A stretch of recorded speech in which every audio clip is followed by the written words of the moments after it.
2024 baru sampai di bulan Maret, tapi kasus DBD di Indonesia sudah mencapai lebih dari 35.000 kasus.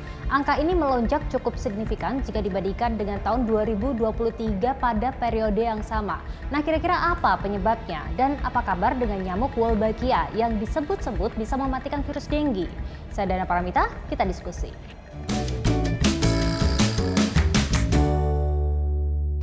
Di Jawa Barat, kasus DBD tembus 11.058 kasus selama 3 bulan terakhir.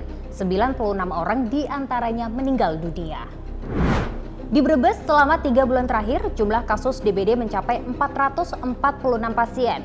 4 pasien DBD meninggal akibat terlambat pendapat penanganan. Sementara di ibu kota, 60 pasien pengidap demam berdarah dengue tengah dirawat di RSUD Taman Sari, Jakarta Barat. Mayoritas adalah anak-anak yang duduk di bangku sekolah dasar dan menengah. Selama periode Januari hingga Maret 2024, kasus DBD di Indonesia mencapai lebih dari 35.000 kasus dengan 290 kasus kematian. Angka ini meningkat cukup tajam jika dibandingkan dengan tahun lalu pada periode yang sama, yakni 12.000 kasus dengan 84 korban meninggal dunia.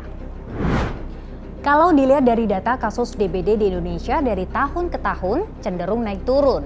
Meskipun dari tahun 2022 ke tahun 2023 jumlah kasus DBD mengalami penurunan. Lantas apa yang menyebabkan kasus DBD justru meningkat pada tahun ini? Kita terjadi perubahan ya iklim. Jadi ada perubahan iklim yang kita ketahui bahwa terjadi perpanjangan daripada musim kemarau. Kita tahu baru sekarang kita masuk musim penghujan, di mana sebenarnya harusnya musim penghujan kan sudah jauh-jauh di akhir-akhir bulan Desember yang lalu. Nah, ini juga perubahan iklim dan juga ditambah kondisi El Nino itu memiliki pengaruh terhadap siklus perkembangan daripada nyamuk, yaitu perubahan dari nyamuk telur nyamuk menjadi dewasa itu menjadi lebih cepat dan otomatis kalau dia jadi lebih cepat siklusnya dia akan menjadi lebih banyak jumlah nyamuk Aedesnya. Sehingga kita tahu di musim pancaroba dengan kelembapan yang rendah, otomatis juga bakteri dan virus lebih cepat berkembang. Oleh karena itu kita mendapatkan banyak kasus demam berdarah. Pemerintah pernah menggalakkan inovasi nyamuk Wolbachia. Wolbachia adalah bakteri yang diklaim bisa melumpuhkan virus dengue. Saat disuntikan ke tubuh Aedes aegypti, bakteri Wolbachia membuat virus dengue tidak bisa berkembang. Dengan demikian, virus tak akan menularkan penyakit ke manusia. Berdasarkan dari hasil yang kita lakukan di uji di Yogyakarta yang kita lakukan pelepasan nyamuk Aedes berwolbachia selama 10 tahun yang kemudian kita bisa lihat ya dari hasilnya itu bisa menurunkan angka kematian sampai ke titik 0 dan angka kesakitan sampai dengan 77%, malah lebih dari 77%. Jadi efektivitas daripada pelepasan nyamuk Aedes yang berwolbachia ini sangat efektif. Tapi memang karena ini adalah proses alami, ini tidak bisa artinya kita lepas kemudian kita sudah bisa melihat penurunan kasus demam berdarah begitu ya. Dibutuhkan waktu kurang lebih 1 tahun sampai dengan 8 bulan ya, di mana kita tahu bahwa populasi nyamuk Aedes yang berwolbachia itu harus mencapai minimal 60% dari populasi nyamuk Aedes yang selama ini ada.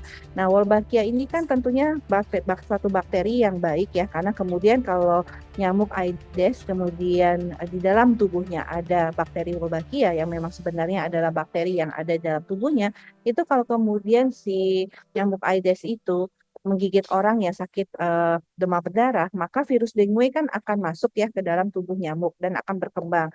Tapi kemudian virus dengue itu tidak akan menularkan ke orang lain saat nyamuk itu menggigit. Lalu bagaimana dengan vaksin DBD? Perlukah? Sampai saat ini pemerintah belum merekomendasikan vaksin demam berdarah ini menjadi suatu vaksin program pemerintah.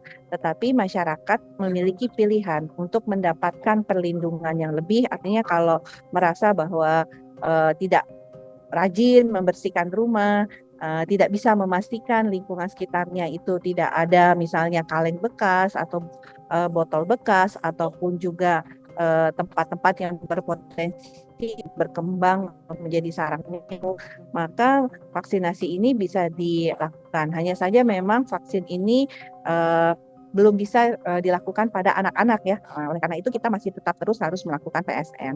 Kami masih menunggu ya evaluasi dan rekomendasi WHO sendiri terkait penggunaan vaksin demam berdarah di dalam upaya menurunkan angka demam berdarah.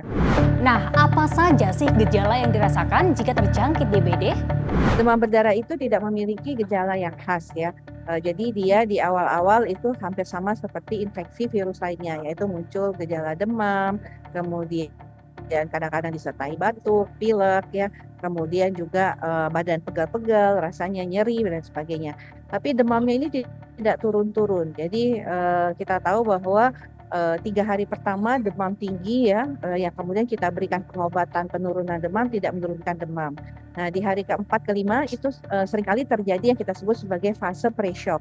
Jadi di mana tubuh kita terasa dingin, kaki tangan, ujung-ujung kaki tangan kita terasa dingin, berkeringat dingin ya. Nah itu kemungkinan sudah ada tanda-tanda shock. Jadi memang demam berdarah ini suatu penyakit yang sampai saat ini tidak ada obatnya. Permasalahannya adalah pengobatannya bagaimana segera mengganti cairan. Kita tahu bahwa